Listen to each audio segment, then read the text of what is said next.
Good morning, everybody.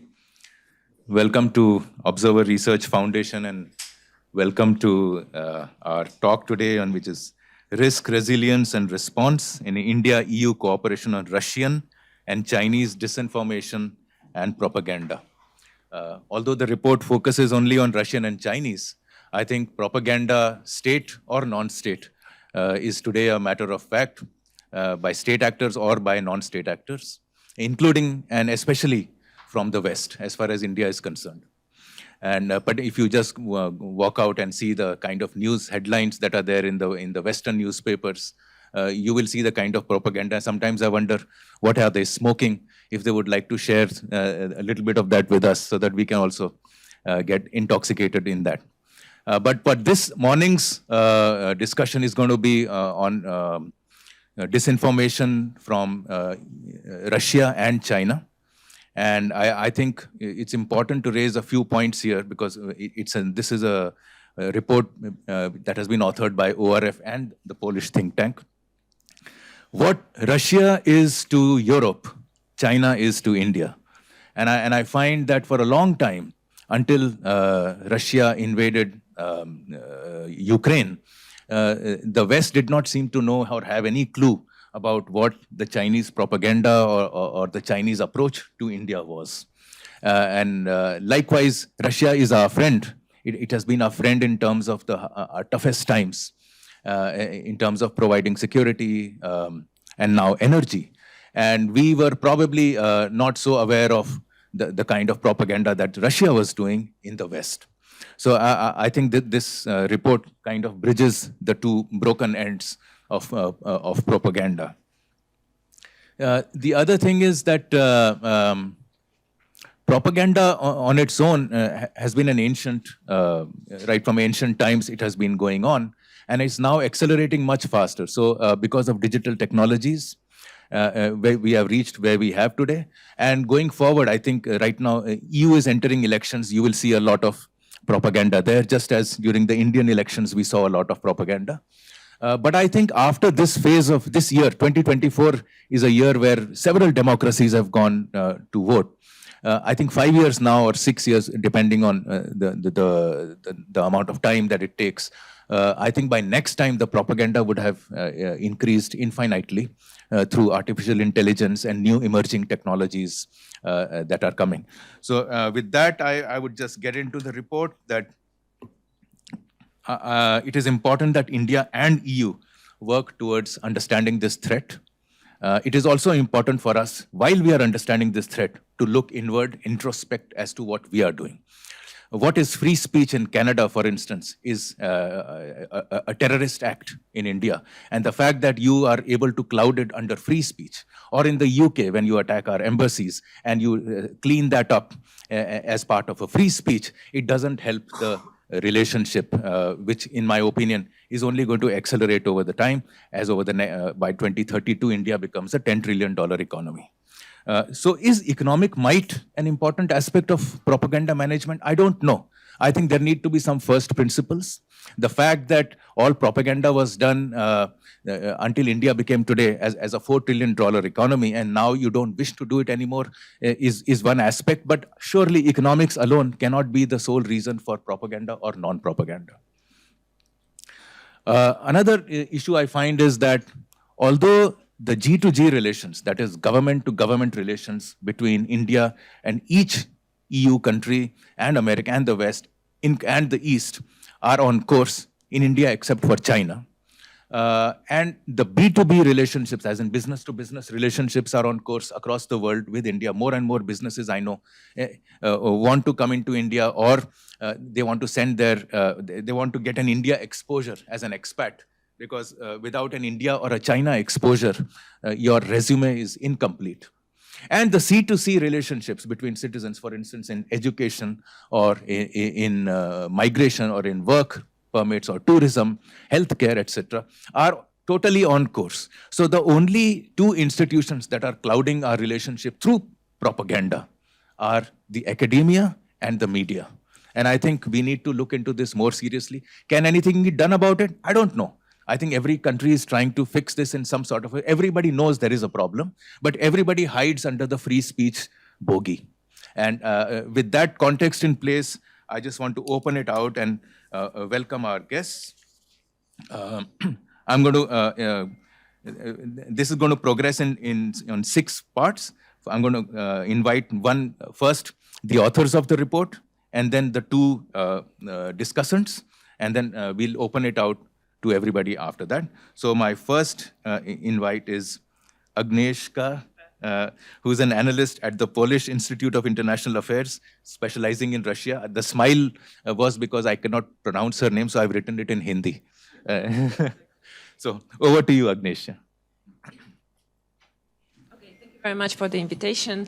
It's a real pleasure. The report we've done, I think it's worth to read, but nevertheless, I'm very happy. This is my first time in India, so yeah, very impressed for being here. Okay, very quick because we have less time and we will open the discussion that's very important. Okay, but we were talking about disinformation, but now it's a tricky word, right? Because some of us are like calling it like a fake news, propaganda, misinformation, etc. So I would start maybe from definition, or maybe how. Okay, 5 seconds. Okay, so definition: how now European Union has elaborated methodology. From my perspective, European Union is at some point very good at like. Researching and combining every elements of that kind of actions, and now it is called not only disinformation, which is directly like fake news or like deep fake or something, but more broader, more like in the Cold War time when we were talking about Soviets' active measures. And now it is called FIMI, which is foreign information manipulation and interference. So it's not only what we can be mislead by reading newspapers or just watching TV, but definitely something that a foreign actor is trying to influence our processes inside each country. And because the report was like comparing China and Russia, we were elaborating European Union. And I would say that not only from last time, but actually the main outcome is that Russia and China are cooperating in spreading FIMI. And also I need to refer what you said, that FIMI is something which is from outside, but also there is something elaborated DIMI, domestical information and manipulation and interference. So understanding that something is inside, and politicians are sometimes are also spreading this information, which is things that it's not only connected with the one country. Okay, so China and Russia are cooperating by spreading disinformation. The main cases to observe and to see was COVID, when actually Russia was copy-paste Chinese messages about American influence to COVID and the geopolitical rivalry. However, it is China which is learning from Russia toolbox. And nowadays, after this full-scale invasion, we can see that actually Chinese are supporting Russian messages around conflict in war in Ukraine and all surroundings. So they are working very closely, cooperating with each other, learning from each other, and spreading propaganda, disinformation, manipulation, informations, etc. So there is a rival, there's a war in the information sphere, which is recognized not only by narratives, but also what kind of tools those two actors are working. But you are totally right that Russia is main threat regarding FIMI in European Union, because it covers 80% of those events. So we call it incidents, which are directly connected with Russia. China is much more complex risk actor regarding disinformation and manipulation messages, because China is working not only with the direct heart to each country, democratic country, but also using like smiling diplomacy, for example, or like inviting researchers, experts to China, and then they at some point starting to write very nice thing about China. So China is much more complex risk regarding any kind of issues, including FIMI. What kind of goals? I will concentrate a bit on Russia, but I will also compare with China. So Russia is having main two goals regarding FIMI, is to weaken the West, but not as the only geopolitical rival, but at the same time to undermine democracy as such, because democratic ideas, democratic regimes, or whatever, how we can call it, is a direct threat for the political elite. So you can imagine that autocracies like Russia and China are cooperating to preserve that kind of political system inside the country. And because of that, undermining democracy, for example, during the COVID, you could see that Russia television was like picturing how badly we are in managing crisis around COVID. So that's something that really is also seen in opinion polls that Russians do not like democracy, because democracy is pictured as the worst system ever, and that strengthened already the autocratic system in Russia. Okay, so the second narrative, and I think that's very important regarding the Russian invasion, is of course to reduce the Western support to Ukraine. And it's you can elaborate to the stages of Russian messaging about surrounding Ukraine, but in Ukraine is covered a lot of Russia attention regarding influencing Europe, but let's broadly say the West as such. So we are methodologically divide meta-narratives and narratives which are coming from this. It's like, the Russian doll, the matryoshka.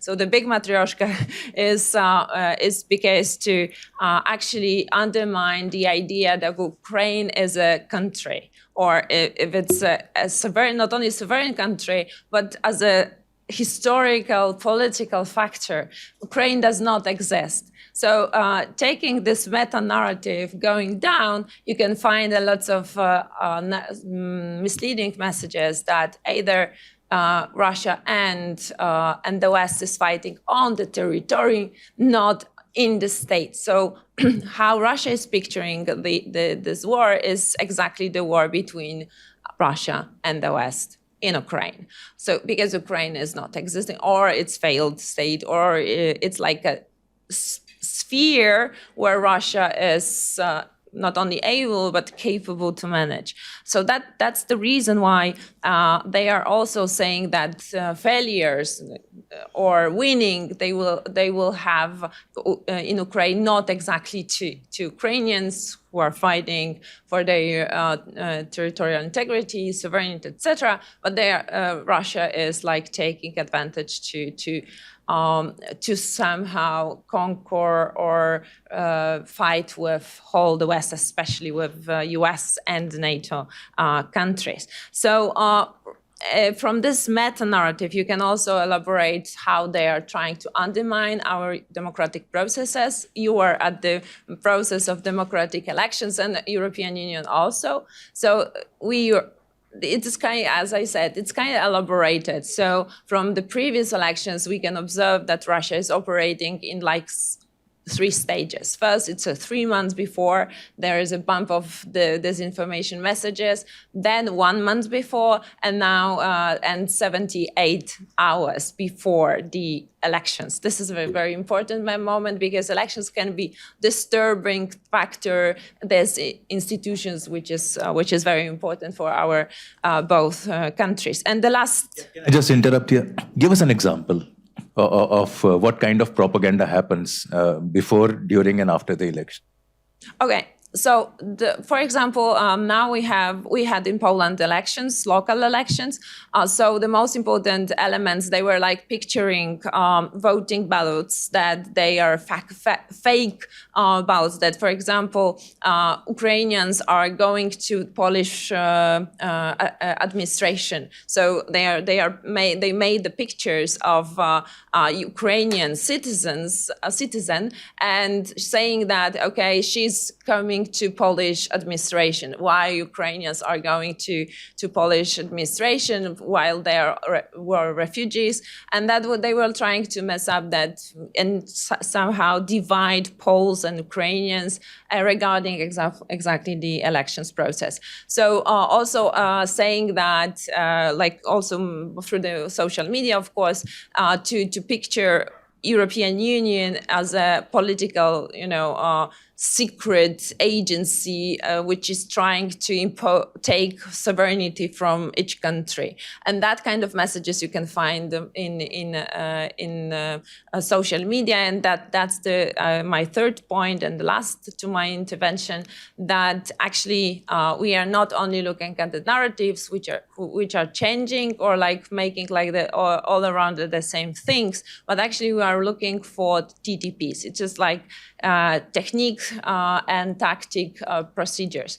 What does it mean? It means that we are looking for the infrastructure, because that's only way we can say that someone is behind, someone is working, some kind of actors can work from the back. What kind of infrastructure, what kind of IP computer they are using, how they are linked to each other, one actor to, I would say, a political figure or activist, how many times he's posting the one thing, and then you can link it to the broadcaster that it's also sometimes, I mean, each time they are using the same person to show exactly the different changing narratives. And this is what and the last thing, maybe new thing that Russia and China is doing, mostly Russia in European Union, that they are making fake journalists, fake website of journalists like Guardian, like I don't know, Foreign Affairs. They are just making a picture of it with the very I would say energizing scandal around something, right? And actually no one can recognize this website that it's fake. You click it on it and it's directly to take you to another website when you can like have totally different stories. And then what is also interesting that it was very difficult to track, because after a while they are removing this page. And the reason why they are doing that is that they would like to legitimize what they are saying in the Western media, definitely. So either they are leaving this website, or they are just doing screenshots and putting to the TTPs, to the Twitter or Facebook or whatever. That helps to legitimize that kind of narratives which are false and definitely not so visible and connected to Russia. Thank you very much. That's a great overview of what's happening there. I'll now invite Sitara Srinivas. She was formerly with us as a junior fellow at ORF, and she's currently pursuing her master's in law and diplomacy at the Fletcher School at Tufts University. Over to you, Sitara. Tell us about what are your findings, and how does this EU-India collaboration or joint fight against Russian and Chinese propaganda function? Thank you, sir. To answer your question more directly, something we found in the process of our study and writing was that it's a global issue, and that's something we haven't really agreed on yet. Countries till this point have been fighting the phenomena independently and in its own little silo. The sources are international and the implications are global. As she pointed out, countries are working with each other. One country has roots in another country when it's like creating these phenomena, so we must fight it together. At the same time, going forward, we also need to acknowledge that we're not ahead of the problem, we're behind the problem. We're trying to come to terms and come to equal pace with the problem, but we're also going to have to deal with the future, which is AI, which is technology coming in to manipulate the phenomena even more. At the moment, it's predominantly human-based, therefore it's slower, easier to fight, easier to tackle. But once AI comes in, it's going to be at a completely different pace. Quite simply, so the information that's going to be fed to you is going to be consistently different from the information being fed to me at a greater level than we've seen already. The third point that I want to look at is free speech versus censorship, which is something that we were all looking at. At the moment, India and the European Union are coming up with legality and with laws to really fight the problem, but there is a huge or a small difference between like censoring somebody or tackling misinformation, disinformation, and propaganda. To fight Russia and China, we must not turn into Russia and China, and I think that's a crucial point. The good bit, however, is that we've already understood it's a problem that we need to fight together, fund more papers like this, create more institutions to tackle the problems. Something our paper identifies is that institutions already exist. We just need to augment them and add additional capabilities to them rather than disrupting the existing ecosystem and infrastructure. The second bit is we need to come to a clear understanding of what the definitions are, as something that she pointed out. What is misinformation and disinformation to me may be very different to you, but more crucially, may be very different to a court. A court may not really want to fight misinformation, which is false information without the intent to hurt or damage. But disinformation is false information with the intent to hurt and damage. How do you clearly identify the two? How do you clearly tackle the second without getting caught up in the first? And it's also the issue of, because, and as I said earlier, because it's all global and one country, and Russia is learning from China, China is learning from Russia, Russia has its bots in another country. If countries don't come together, we're going to still act independently. Those sort of attackers are going to be able to work together. One thing, on India's case specifically, I think in tackling the China challenge, India has been quick to respond. Its actions in 2020, especially with banning certain Chinese apps, was crucial. It is important to remember that Chinese influence in India is not physical, it is virtual. Physical, I mean the BRI. Virtual, I mean that China has huge investments in Indian startups. In our research, we found that at least 75% of Indian unicorns, which are companies that have reached a certain valuation in 2020, had about 50% Chinese fund. About close to 50% Chinese funding. But even just look at all our phones. How many of our phones are Chinese smartphone brands running on Chinese, software? That's one thing.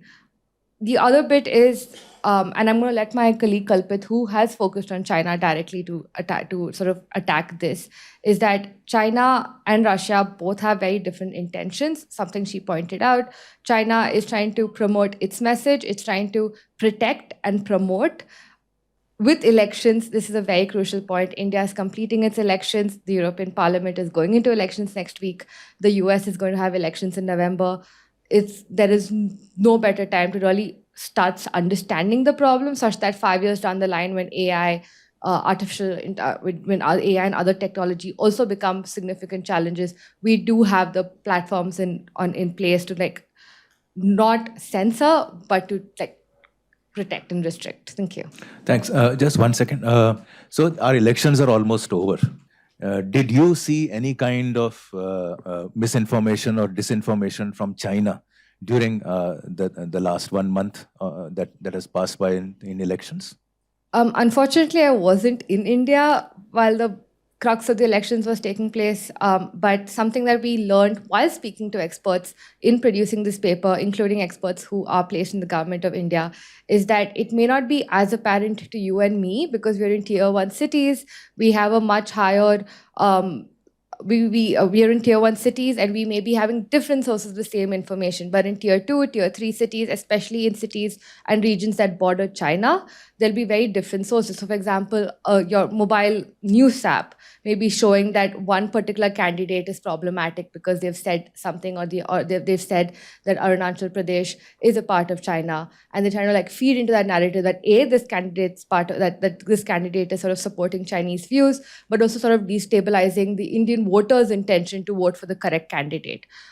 Particular examples, unfortunately, I don't have at this point, but maybe Kalpit could point to them. Thanks, Sitara. I now invite Patryk Kugiel, who is a senior researcher at the Polish Institute of International Relations. You want to talk about the future. I think you're taking this report as read and speculating what the future may look like or how we should design that future. Over to you.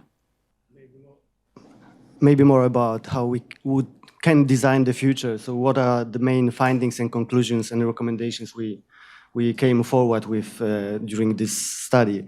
But first of all, I would like to take this opportunity to thank the Observer Research Foundation for hosting this meeting today, but also in the first place for agreeing and to work with us on this very project, which is very much important. But at the same time, we are all aware it is a sensitive issue. So, and why I appreciate always working with ORF is that we can always count on very honest, frank discussion and exchanges, and we can touch upon every topic in order to improve our mutual understanding. And you said that for India, the big issue is propaganda and disinformation from the West. And we are very keen to explore this topic even further and better understand how you understand this phenomenon, this threat, in order, to improve the way how we understand each other, but also how we can together respond to the interference from abroad. So the project was about the risk, resilience, and response. The risk, we can all agree that the risk is growing. It's serious. It affects and is a threat to all countries, especially to democracies, and especially to big democracies like India, and to European countries and the European Union as such. So this is a global phenomenon, like Sitara said, that needs to be addressed. It's this new phenomenon. Maybe propaganda has existed for years, for ages, but the tools has changed. The outreach has changed of these tools. So there is no denying that we need to do something with disinformation and manipulation and foreign interference. But coming to resilience, we are not ready yet to face this challenge. We have some institutions and mechanisms put in place. Countries and organizations were doing this separately. So we have some of this mechanism in Europe, we have some in India, but we are lagging behind our adversaries.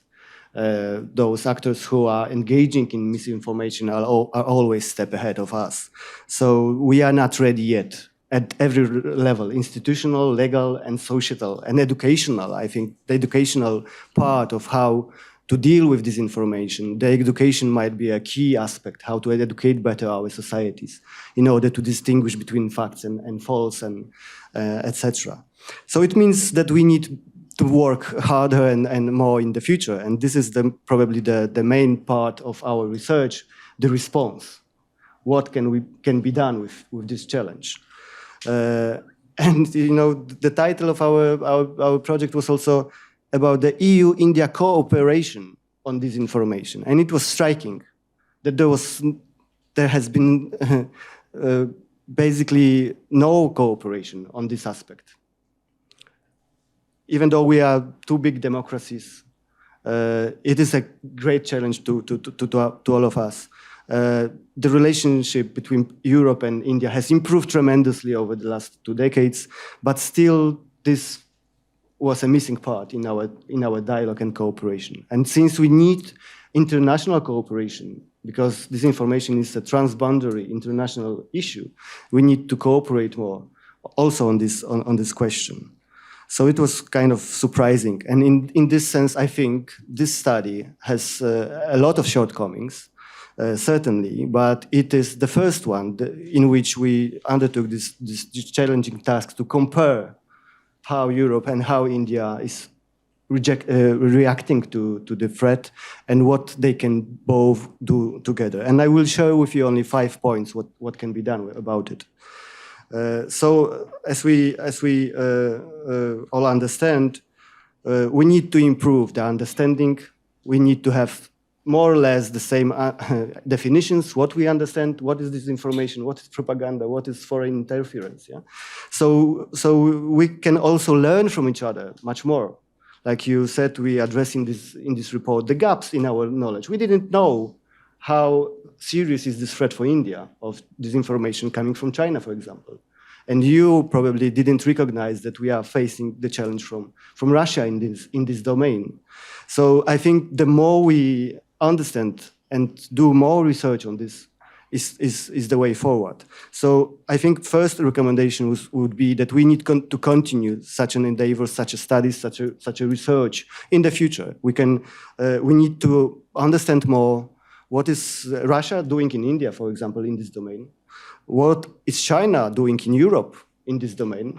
Maybe we were sleepwalking into some kind of difficult situation. But also, I think we need to be very open to understand and do more studies on what West is doing in India in terms of misinformation and what are the concerns and solutions. I think we must be open-eyed, open-minded to confront all these difficult questions. Yeah? Only on this basis we can build more understanding and some tangible, workable solution. So first recommendation is to do more studies, more projects, more exchanges between researchers, between academicians, between media, journalists, etc. And share knowledge. Also, it is important in a sense that we can learn from your experiences how you deal with Chinese threat in this domain. And you can probably learn from how we reacted and how we improved our resilience to disinformation coming from Russia. We need to remember that China is learning from Russia in this regard. So maybe if you pay more attention into what Russia is doing in Europe, you will be better prepared to deal with the Chinese attempts in this regard in future. So more research, more studies. This is the first one. Secondly, we need to use more the existing structures, institutions, and mechanisms. And there are many in both countries. I will give you only one example. We have a rapid alert system. This is a pan-European kind of mechanism for information sharing mostly among the member states of the European Union, but there are also several external players like Norway, Canada probably, and others. And we exchange information in real time, like about new attacks in information domain. So we can improve our resilience. You can prepare for new fake news, for example, spreading from Latvia to Poland or some other places. So exchange of information is very important. So probably I would recommend this to the European Union to open up to partners like India, to share our knowledge about how to detect, how to monitor our information domain and exchange new understanding with our partners like India. So that was the second. A third one is to create a new instruments together between European Union and India. For example, Europe has established a Center for Excellence for Countering Disinformation and Hybrid Threats in Helsinki. This is like the pan-European institution, non-government institution. It's like a network of think tanks, of academia, etc., where they build up knowledge on this very important topic. And I think Europe and India can start a discussion whether such a center cannot be created in Delhi for the whole Asia, maybe, with the financial support from the European Union in order to also to contribute to our mutual shared security in this domain. So this network could, again, finance and provide guidance and stimulate and facilitate more research on disinformation, not only in India, but maybe in the broader Indo-Pacific region. And this can be with some contribution from the European Commission. Center for Excellence for Countering Disinformation. Fourth, we are getting to the higher level, probably maybe too high, but I think disinformation should be included into an agenda of discussion between our leaders from the European Union and government of India. We have summits, we have a number of sectoral dialogues, And we have Trade and Technology Council, we have a number of mechanisms where this issue can be put on the agenda. We need this understanding, more dialogue, more exchanges at all levels, also at the official level. So disinformation should be included into the agenda of the official dialogue between Europe and India, and maybe discussed at the next summit, probably in Europe next year. Final point, and I will stop here, that also it is important to go even one level above and start discussions about the global regulations of countering disinformation in our digital era. We need probably, this is a global phenomenon, transboundary phenomenon, and the solution must be transboundary. So we need to work on some kind of shared definition and shared response. What is acceptable, what is not acceptable, how we can fight with disinformation without undermining this freedom of speech and other freedoms that we enjoy in democratic countries, like in Europe and India. So Europe and India, in this sense, can take a lead in suggesting and working on some global pact, global regulation of this area, how to use internet and artificial intelligence, and in this regard, how to minimize the threats coming from misinformation. And I will stop here, and I'm looking forward to more exchanges. Thank you, Patryk. Your analysis and your the path forward that you have carved out, I would give it 10 on 10 as far as theory goes.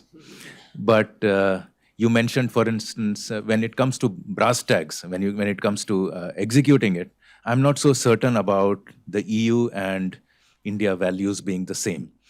For instance, there are 31 think tanks that record democracy and free speech and other stuff, where India lags behind Afghanistan on free speech and behind Pakistan in democracy and behind Bangladesh and various other parameters. And yet you are sitting here and you are saying India's democracy is great. You heard that. You said there, or somebody said that. That it's a great democracy. So there is a huge dissonance, and if it was an innocent dissonance, it wouldn't have mattered. I think it is not dissonance. I think it is disinformation, organized disinformation by state-supported non-state actors of Europe that are attacking India more openly than what China does subtly. Okay, so this is one short point, that before we collaborate any further at the level of civil society or at the level of G2G that you mentioned, I think we need to understand whom we are collaborating with and what their intentions are. Like I said, I keep asking, what are you smoking? By the way, I've stopped giving interviews to any Western press. Every week I get an invitation. We want your views on this election. We want your views on that policy, etc. I have just stopped because they, by using my quotes, and this is a very personal thing, by using my quotes, they get some sort of a legitimacy and co-opt me into their propaganda and disinformation. This is just for you to keep in your mind. I'm not saying we should change the world immediately, but I'm saying when we tread forward, when I mentioned the word introspection in my introduction, that's exactly what I meant. That before we move to starting to fix things on China and Russia, which we must, by the way, and there is no denying it, we must look inward and see what the hell is just going on. I agree with you, and I think it only underlines the point I made. We need more that kind of discussions. That's also, right. Yeah? Thank you. I will now invite Kalpit, who is from ORF. He's a China Fellow with Strategic Studies Program at ORF. Kalpit, everybody's talked about in general terms as to what the process is and how things happen. You're also a China expert. Can you just focus on China? We would like to know how China operates the disinformation. Thank you, Mr. Chikkermane. I'd like to just stick to 3-4 points because it's been a long report, and I would suggest that everyone who is here reads it to understand how China operates. And I think when we started off with this report, when we started off compiling this report, we spoke to we spoke to a lot of diplomats, people in the Indian diplomatic establishment. We spoke to defense officials. We spoke to journalists. We spoke to academics. We spoke to a cross section of the Indian elite to understand really how is the phenomena of Chinese disinformation perceived in India, and how does it operate? So I think there were about three strands of opinion, or three strands. I mean, you could categorize it into three strands. Now, one is there is a great deal of disinformation in the military domain. Now, that is simply because post 2020 Galwan, we have an active situation, an active combat situation with China, and that's my personal view. You have a huge army, a huge Chinese army amassed along the border, along the India-China border. Now, what China has tried to do in the past, and this is the opinion of very senior defense experts and defense officials, is that it has subtly tried to give an impression that the Chinese army is superior, that China is winning this war of salami slicing. And how are they doing it? They're doing it through Twitter. They're doing it through something that I and you access every day. So I'll give you one instance. I'll give you a concrete example.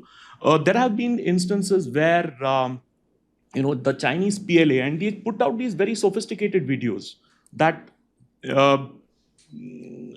China has captured a very key feature inside Indian territory. They do this. They have these very sophisticated videos, very very nicely choreographed videos of PLA soldiers, doing their war exercises in certain areas where you cannot identify. They could be anywhere, but it is captioned as this is happening along the Indian border. So this is the kind of propaganda that China is doing. The second thing has happened in the economic sphere, where there are Chinese anxieties today that the Chinese economic engine is somewhere sputtering. Also, the world is looking at India in a very different light. Now, this is causing anxieties to China. Also, internal anxieties in China are that its population is decreasing, and that will affect its, the manufacturing potential. So China tries to pass on this narrative and create this narrative that, India may be a large population, but it's the quality of the population that matters. And China has a better quality of population. I mean, this is encapsulated in the Mandarin word suzhou, that we have a better suzhou, we have a better quality of population. So that is one thing. And lastly, I would like to bring out the fact that a lot of diplomats, a lot of academics are, there is a unanimity on this view that, China is actively trying to dent India's image. So you create a perception in South Asia that India is a hegemon, that a strong India is very bad for you. So you come to us. So I think these are the three strands, or the three key sections, or the three key areas in which China creates disinformation, which is at a disadvantage to India. So I'll stop there. I'll just domesticize your China angle. A lot of this propaganda comes in very tiny fragments in some random China Times or completely not illegitimate, but in not non-credible sources, which is then taken up by domestic media and expanded on page one and put out in some ways. Is that propaganda? Is that reportage? What exactly is happening? Doesn't our media have the mind to sift through this kind of propaganda versus information, double check it with authorities? Okay, sir, I've been a journalist, and so have you. I mean, we were all at one point of time, in journalists. I think one thing is there is this thing to break a news story and be the first one to be there and get your name. So I think this is what motivates a lot of like you said, in a lot of outlets there is this thing to be the first fast, and to get your name out there. Now I'll point to a very important example. Very early on in 2020, there was this story that came out in a Chinese newspaper saying that the Indian army had vacated a very significant feature along the India-China border because China had so-called microwave weapons. that you could press a button and Indian soldiers got headaches, and which is why they abandoned their posts. Now, this story was taken. It was, I think, the entire world media wrapped up this story. This story appeared in Global Times. I'm just naming the outfit because just for information. It came in Global Times, and then it was lapped up by all publications, by every publication across the world, including Indian publication. So I don't think there was any attempt done to really cross-check whether can you do it. This is like this Aladdin sits on a carpet and flies across the world. These kind of stories. But the world media lapped it up. The Indian media lapped it up simply because the person who was quoted in that story was a reputed academic in a university in China. So I think this is where cross-checking, this is where there has to be due diligence that has to be done. Thank you, Kalpit. Thank you very much. Sorry I put you in that small corner there. I'm going to invite Mr. Adil Brar, who's been patiently waiting for us in Taipei. Adil Brar is a journalist and a visiting scholar at the National Chenghui University in Taipei. Adil, you are a discussant, so not the producer of the report. Tell us, how do you see this report? What are your views on it? Right. Thank you, RF and the Polish Institute for inviting me and putting out this timely report. And I did contribute to the report with my own insights. Today, I'm speaking to you from Taiwan, where the government takes disclosure of Chinese disinformation very seriously. The local ministry here, whether it's a Ministry of Taiwan, they put out disclosures about Chinese disinformation in the media, and these disclosures help public to understand how China is characterizing certain disinformation and how are they trying to divide the people from the government through, artificially generated media, which may look like the politicians are trying to tell the people certain things. And the disclosure process is very critical to fighting disinformation today, because the information environment that we live in, where there is a large-scale state-led disinformation, it can have real-world harm, as we can see in the case of the war in Ukraine or the conflict in Israel and between Israel and Hamas. Russian state media greatly influences the Chinese state media. And this is something we have seen in the case of the Ukraine war, where messages from the Chinese state media were getting translated into Chinese, from the Russian state media, they were getting translated into Chinese state media and then spread to different parts of the world. So let's say something like Sputnik, the messaging from the Russian side was getting translated into the state media in China, and then thereon spread to different parts of the world, because China has a far more and a better reach in terms of its media as compared to Russia now, I would say, because the media that China produces is now in different languages, not just Chinese or English. They are, in Saudi Arabia or other parts of the world where you will never imagine that there is Chinese media present. So what we have seen is that China's global influence network has expanded in a certain way that they want to focus on global south. The global south has emerged as an area which China sees as its main ally today. They want to keep global south on its own side, as they see that this region can be a counterbalance to the Western narratives that they view are anti-Beijing.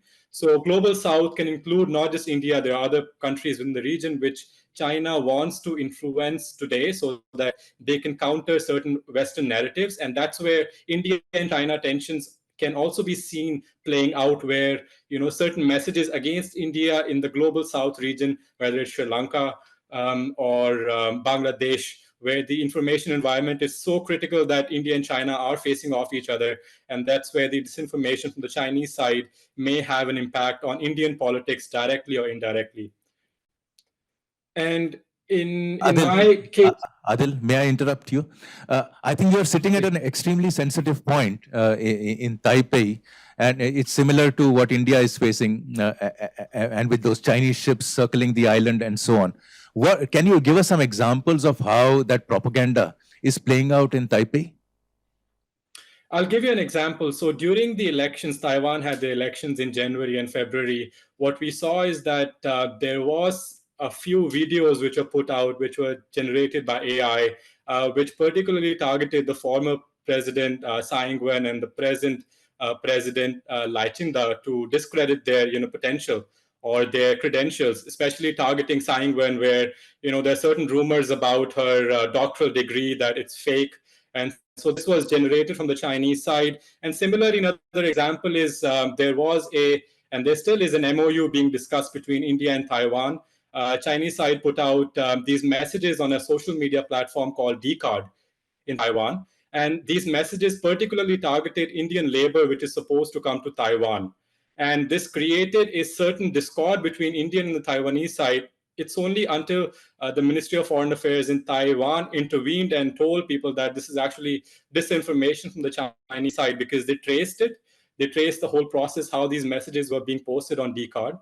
And these are kind of active examples, and these are emerging every day, to be honest. And we've seen this again with the exercise that just happened a few days ago, targeting the new administration here in Taiwan, where China is trying to twist the words that were said during the inauguration to make it look like the new president here in Taiwan, is seeking independence, which is not exactly the case. So these are kind of very active measures being used by the Chinese side. And I would say they're learning from Russia, as other discussants, other authors have also mentioned, that China is actively seeking to learn from Russia to hone its strategies. And AI will emerge as one of the critical affairs. And we are seeing this in Taiwan already, where generative AI was used during the recent election. And I think we need to study this in case of India and Europe more closely, where if AI has been used. I don't have any specific examples in case of India, but I would say, as Kalpit was talking about, how China may target certain aspects of, democracy of India, talking about how Indian democracy is slow, they cannot deliver, and the democracy is a hurdle towards economic growth. And that is why India can never be like China. So that narrative is something that Chinese media has spread all across the world. And sometimes we may miss this in India. People living in India may not find this convincing, but there are other countries within Global South and around the world which find this messaging very convincing when you put up certain images juxtaposed to certain messaging, and it can spread that message quite fast in other parts of the world. As India's status rises, the messaging can have an impact on global politics, I would say. And Taiwan has something very unique to offer from where I'm coming from. That disclosure becomes an important process. We need to be fast because our adversaries are equally fast at spreading these messages. And that's where we should not discard or disregard the role of media in this case, because the media has an important role to play where they can understand disinformation and dissect these aspects. The example Kalpit just mentioned about, those wavelength weapons that China allegedly had during 2020, which sent the wrong message. It was media's role to step in and talk to the experts. So this is where India and EU can collaborate on developing a toolkit which can be used by media in both India and EU to reach out to the right people and spread this message that this particular instance is disinformation. But again, there might be some issues around describing or defining what disinformation between Russia and China is, and that's where India and EU need to do more work. But we can look at Taiwan as an example where the local media dissects these messages so clearly and so carefully that public has almost a daily messaging coming through, information coming through from the government, classifying what these activities are doing and what the intended message is. And also in the case of Taiwan, the US, where any instance of visit by an American ex-official is shown as support for Taiwan. They may not be in service, but a small visit could be made to look like, this is the US government supporting Taiwan and its independence. So that kind of active approach to disinformation. Thank you. Thanks, Adil. I think after this is over, I'm going to ask Kalpit to talk to you for some piece specifically around disinformation, ongoing disinformation in Taiwan. Thank you for being with us. I will now invite Jolanta Sezmaka. She is the head of the European Union program at the Polish Institute of International Affairs. as the next discussion. Thank you very much. At the beginning, I would like to refer actually to Agnieszka's speech. But first, I want to say, as an EU expert, that when we are talking about EU, we cannot only stop on Russian propaganda or disinformation, because Chinese propaganda and disinformation is also present in the EU. So we have to face both challenges.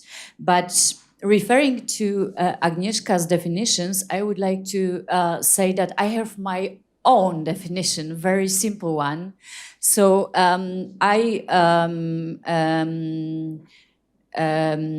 I see two main ways of influencing the society in the European Union. One, it's through mainly official channels, and this is not necessarily disinformation, but it's like building narrative, you know? It's not necessarily fake news-based narrative. Sometimes it's based on facts, but the issue of interpretation is very controversial, let's say. And the other is disinformation, and it's spread mainly via social media and in different bubbles in social media. But when we talk about European Union, I think that European Union is quite good in coping with narratives. We implemented sanctions on Russia, so we limited the spread of Russian narrative. Not fully, as Agnieszka mentioned, because there are still like a fake media created instead of the normal media channels that are banned in the European Union. But comparing to other regions, to United States, to Africa, to Asia, I think European Union is quite good in fighting narrative, Russian narrative. We also don't have so many diplomatic contacts. We don't have contacts with think tanks, Russian think tanks anymore in the European Union. It's very rare situation where there are contacts between Russian and European think tanks, let's say. But China is still active when it comes to narrative and building narrative.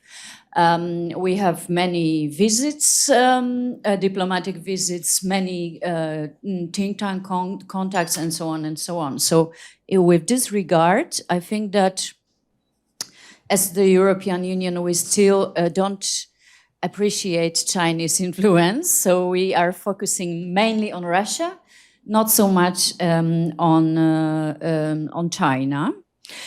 When it comes to two main goals of disinformation that Agnieszka mentioned, so weakening democracy and weakening support for Ukraine, I would like to give you some examples, because you were asking actually about examples. So one example from Polish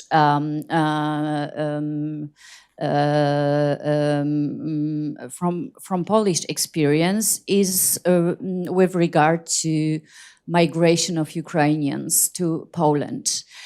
And this is a perfect example to show how Russians adopt the message to the special situation. Because at the beginning of refugee crisis that we had with million Ukrainian refugees coming, we could see messages coming from different channels about discrimination of other migrants by Polish government. It was like, okay, you are welcoming Ukrainians, but you are discriminating others.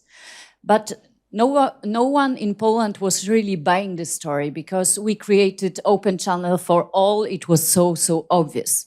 But after some time, they were changing for the message like, stop Ukrainization of Poland, that there are too many Ukrainians in Poland and Ukrainians are stealing your benefits, you know, your social benefits.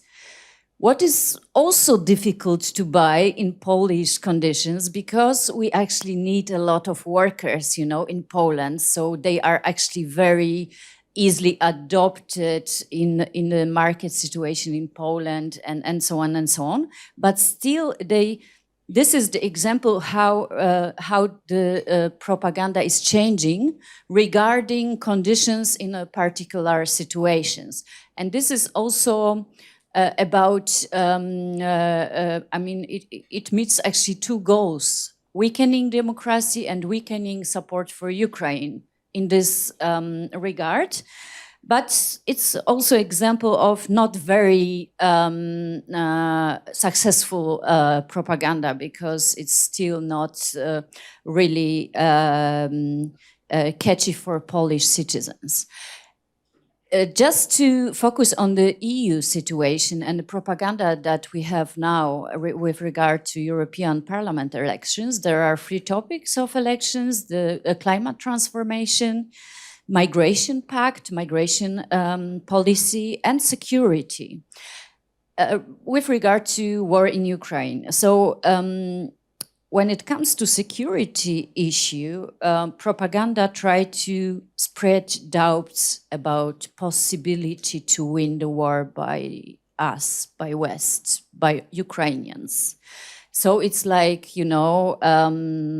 message that, okay, Russia will not lose this war, so maybe let's take it into consideration to negotiate peace or something like that. That Ukrainians are not ready to really win. We are weak. We are not even brave enough to make decision to really win this war, and so on and so on. So it's like creating doubts about our ability to win the war. When it comes to migration pact,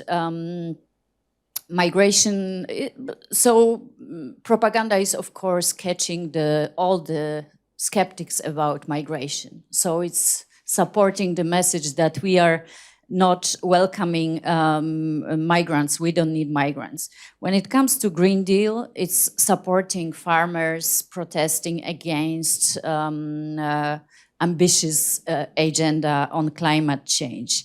So with all these topics, we can see support for Eurosceptics parties from the Russian side. But here I also want to say that it's not very successful, because according to polls, the mainstream parties, the Liberal and Christian Democrats and Socialists will win the elections. So, but still, I think that we are becoming more and more aware that after elections, we need to build better infrastructure to fight disinformation and propaganda. And I think it will be one of the main points in the new European Commission agenda. We also need to build our own narrative, because we are not good enough in building our own narrative about all these issues that I mentioned. Okay, and just to even for our citizens to explain them the situation, how it really is. So, okay, thank you very much. Thank you very much. How many questions or comments do we have? Great. So I'll begin with that very shortly. I just have one question to all of you. Whosoever wants to respond, please do. Everybody is saying that there is a Russian propaganda in the EU, right? That's the starting point of this report. But Russia has been effectively cancelled. There is no platform available to Russia, no YouTube, no Twitter, etc. All the allegedly non-state actors of the West have withdrawn at the behest of the state actors and have sort of cancelled Russia out of the information matrix that comprises what we call the world. Now, in that case, given that it has no such tools, how exactly is Russia pushing its disinformation, and how effective is it really is? I mean, I understand patriotism, but on the ground in terms of tactics, if you don't have the weaponry of information warfare, how is this war happening? Anybody? Yeah. This question. Okay, because you are right that European Union has imposed several, I think the number of sanctions over Sputnik, RT, which is, RT is like former Russia Today television broadcaster. So actually I was like 3 weeks ago, I was at the Schumann Square. It's in Brussels, surrounded by the European institutions, and I could freely open a website with Sputnik and, of course, Russia Today, which is RT. Why? Because they are duplicating the website. So even if you can notice only from the address URL that it's not Sputnik.com or Sputnik International, and it's very difficult to track, because if you are blocking one site, like one IP, right, then they are making another one, and it's completely working like the previous one. So yes, we are just catching up them being present. So they are present. They are like sanctions are not implemented fully in many countries. For example, in Poland, I was trying to open the same thing, the same website, so I could open Sputnik International, but I could not open Sputnik PL, which was blocked. So they are adapting. And the second thing, how they work now very widely on TikTok. So even if they do not have such an impact or their accounts are blocked on Twitter, the TikTok is having much bigger impact on audience and much more. So I'm sorry, why haven't you blocked TikTok? Okay, it's not a block, because it's not why we are not blocking platforms. Telegram is also, you can open, citizens of the European Union are working on Telegram, which is also Russian based, right? Pavel Durov, and then he sold the company to the control of Russian government. I mean, it's not a matter of blocking only, right? Because it's a matter how you need to know that what kind of messages are coming from the social media. And the third element is, of course, AI, but I can assure you that also European Union is starting to use AI. I'm in one of the projects of Horizon, which is also, which is like on the opposite side. We are using opening the AI to exactly track the disinformation, and we are adapting to the situation, not only me, but others. Also working to use in the proper way AI for our purposes. So yeah, and trolls are still present. Thank you. Sitara? Yeah. So I had the chance to travel to Serbia in March to basically learn about the same question, about how is Russia still spreading information after having been virtually cancelled. And one thing that we need to acknowledge is Telegram exists, and there's a large part of the world that's on Telegram consuming information that's being put out by Russia on a daily basis. So I think the T app, that's the challenge, is not TikTok, it's Telegram. Secondly, people we spoke to in Serbia in specific highlighted how there are pro-government, pro-Russia tabloids that are spreading certain information. And in fact, candidly, almost every expert we spoke to highlighted this particular television show called, and I will mess it up, Aktuel Nosti, which is the most watched show in Serbia, to be very specifically pro-Russian in what they say. So Russia has still found ways to put forward its perspective and its information. Thank you. So I'm going to ask the backbenchers first and then come to the front benches. This one right here. Anybody with a mic? Yeah, good afternoon, everyone. My name is Tavishi Sharma. I'm from the Political Affairs Division of the delegation of the EU to India and Bhutan. Firstly, I'd just like to point out that unfortunately my colleagues couldn't be here today, but they extend their best regards and are really looking forward to some of the considerations that we've discussed today. My question extends to pretty much the whole panel and anybody in the room, and is mostly with regards to building India-EU cooperation at a more tactical and strategic level when it comes to handling disinformation. In the past, when India has tried to integrate its investigative abilities with the EU, with European nations, or with the US, there have been issues with transfer of technology or international concerns on the limited capabilities of India's investigative agencies and its defense forces. If we are looking to take this issue really seriously and really build deeper cooperation, what can India and its agencies do to build international trust in its own agencies and its own capabilities? Thank you. Thank you. Anybody else here? My name is Pavan. I will take the question from what, in fact, this lady. You have to speak into the mic. This lady has just, in fact, spoken, and it is to the larger threat of specifically to you. Israeli, in fact, security agencies, intelligence agencies, they are very active, especially when it comes to the friendly nations. And they have got a lot of, in fact, specialized agencies which work on the, in fact, disinformation and propaganda.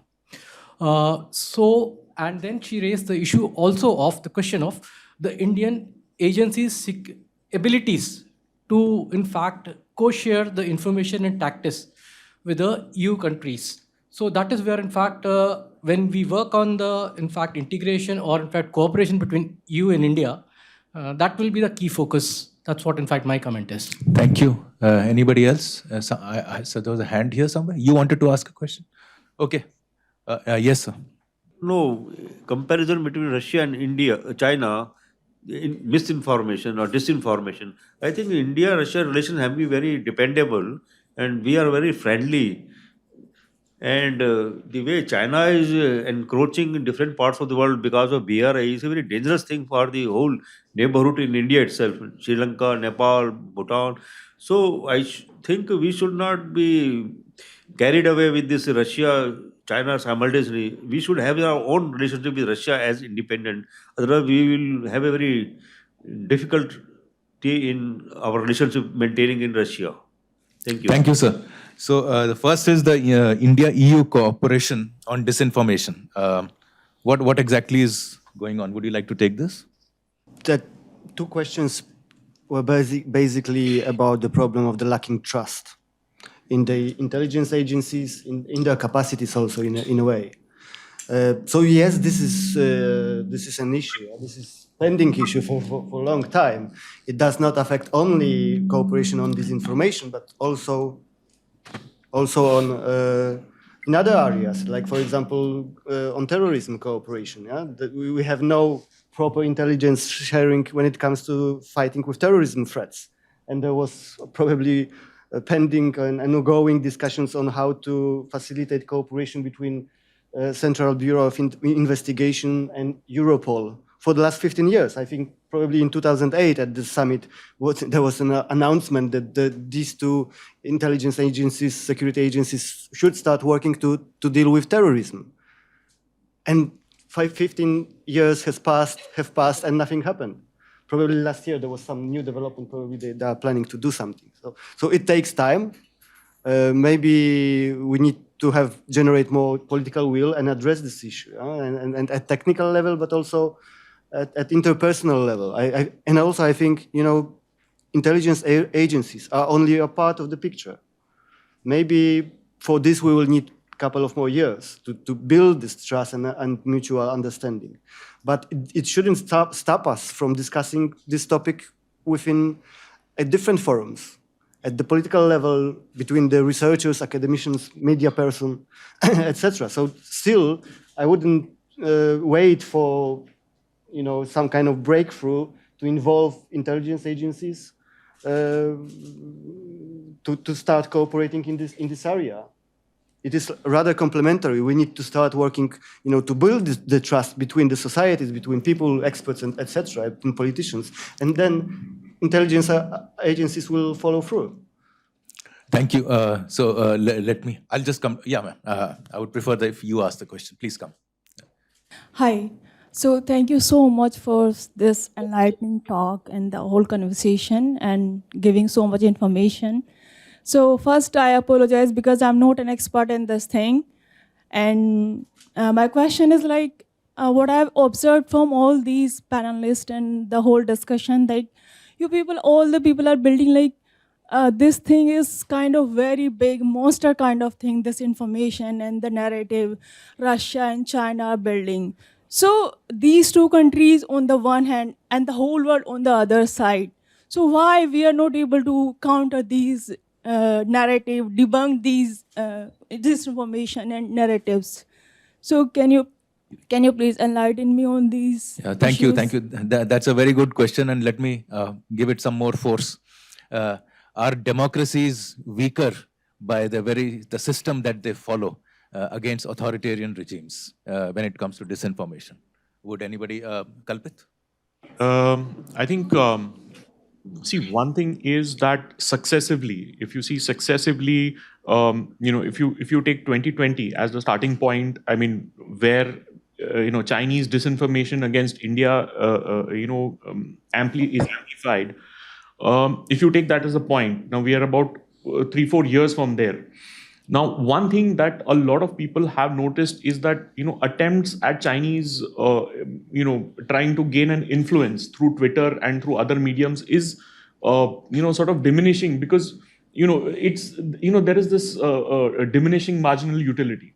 Because how many times can you say that you've captured a certain it's like crying wolf. It's like, okay, I've captured this territory, but it's also that Indian agencies have gained a certain sort of alacrity in the response. So there is also a quicker response to any kind of Chinese disinformation initiative. So the question is that these are just two countries. Russia is just a $2 trillion economy. China is larger. But just the fact that these two countries can turn the whole world on its head through disinformation, while democracies are bound up through their own freedoms and through their rule of law and the justice system and so on. So the question that she's asking is, how can these two countries just take over the whole world on disinformation? And my subsequent powering is that are democracies by nature weaker entities when it comes to fighting this? We are in the middle of it now. Yeah, go on. And are building these narratives. I feel like Western media is also building some narratives for most of the Yeah, things. we've done that right at the beginning, and so are democracies weaker by design when it comes to disinformation? We are not weaker. We have our advantages and disadvantages. However, if we would say that disadvantages of allowing us, like limiting freedom of speech, will we be happy with reduce that value for us? We are not. So we are working. On one side, I would say that Russia and China, and it's not only them, it's Iran and North Korea, those actors which are country actors. But also we have, as you mentioned, non-state actors, who are like terrorist organizations or other, they are trying to weaken the West. When it comes to successes of China and Russia disinformation, I would put in the bubbles. We are living in the bubbles, our Facebook bubble, our Twitter bubble, right? So imagine that we are also in the global arena, we are also divided to different bubbles. So Russia and Chinese disinformation is very effective inside their countries, right? In Russia and in China. So that kind of messages that they are doing, actually, they also they are selling it into the internal market. So they are successful there. They are quite not successful in the West yet.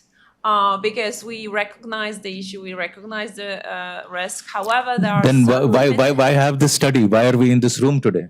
No. I'm saying that the most important bubble, which is aim, I think you said that the aim why they are spreading those narratives which are not so effective in the West, but they are quite heavily effective in other like Africa, Middle East, and of course here in India too, in Asia, broadly speaking. So this is the target audience, the countries which are not Western, not hegemonic American West. And we know that this post-colonial history and etc. is kind of a good background for spreading disinformation. But the West as a whole there is also advantages for that because and mechanism that we are building trust among our societies, and this is the key point to be resilient, because we didn't mention this very important word, resilient. Being resilient is exactly to be with our society much more trusted in the media, in politicians, etc., and know what is happening, because it's a key issue Thank you. We're short of time. Sitara, I'll just come to you. Adil from Taipei. Yeah, quick. We have hardly 7-8 minutes left, so please be very short.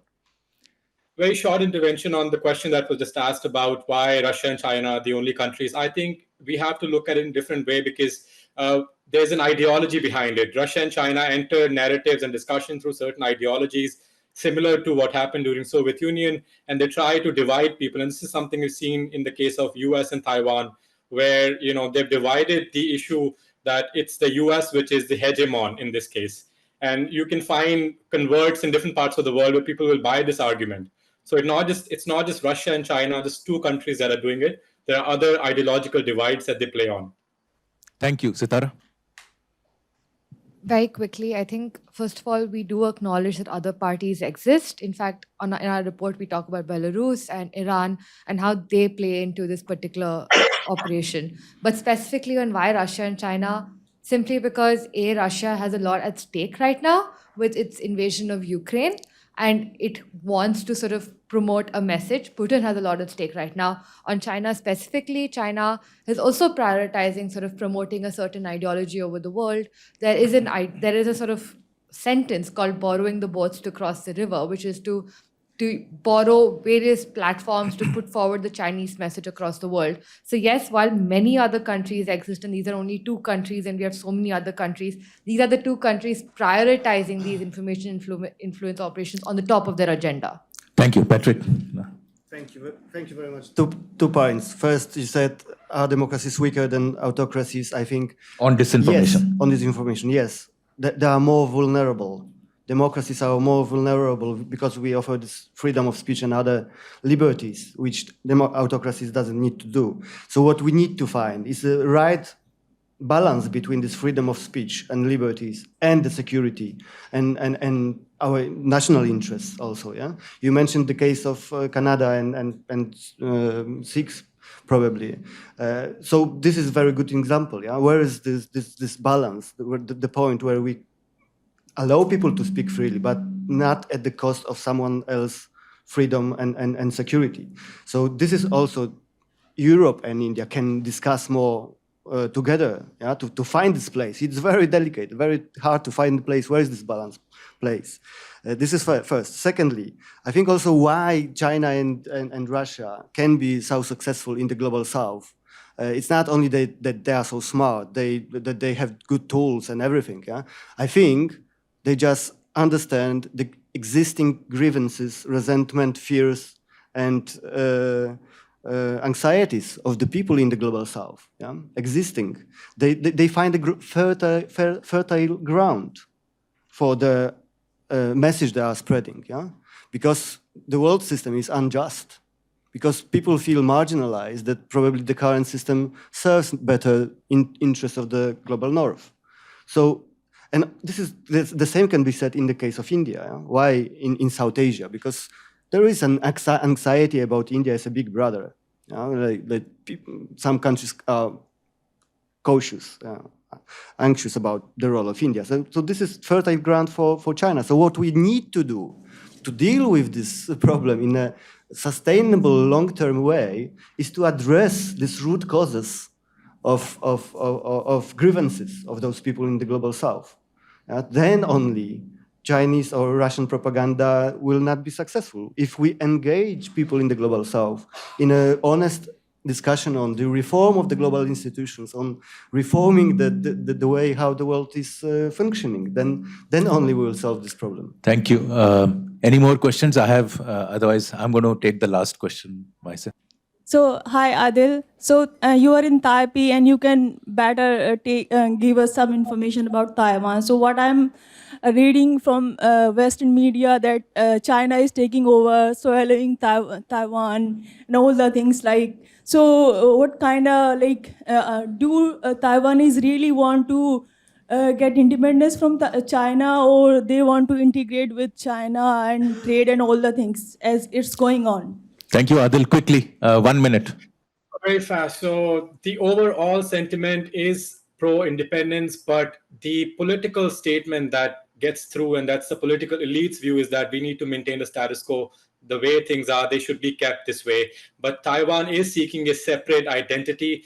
Maybe not right now, but in the future, Taiwan seeks to develop their own space. And the population does not seek to be part of China. That's the bottom line in a very crude way. So But the the overall, people are able yeah. to see through the disinformation that's being handed out. Yes, this is what I was talking about in my earlier remarks, that the disclosure really plays a role here. When the governments talk to the people, they tell them what's going on. This is the message from China. This is our messaging. And that clarifies a lot of things. This is what other countries should be doing. Thank you. My last question, as a consequence of our discussion so far, is there space for regulation in disinformation? Yolanda, you haven't spoken very much. Is there space for regulating disinformation? Because when you regulate any information, it's an attack on free speech. How can democracies move forward in trying to end this problem without stepping on free speech? Actually, it's, as Patryk mentioned, very difficult to find this balance, but I think that there is a space for still fighting disinformation. I think we didn't make everything. For example, when we talk about European Union infrastructure, we have still like very little team for fighting disinformation, you know, inside the European institutional setup. So I think there is a space still to improve our institutions. It's still good to start from the building our own narrative. So building like a communication infrastructure for our message. This is first, but at the last point, I mean, it's also possible to find this balance and regulate also this. Thank you. I mean, it's Thank possible you. in the Europe. What I'm hearing is that we will remain on the treadmill of disinformation. Kalpit, is there space for regulating disinformation? Yeah, just one quick point in this. Is it possible to make an omelette without breaking an egg? So I mean, I'll answer that.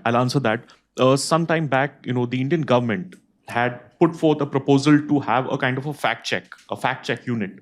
Yeah. But look at the kind of backlash that it got.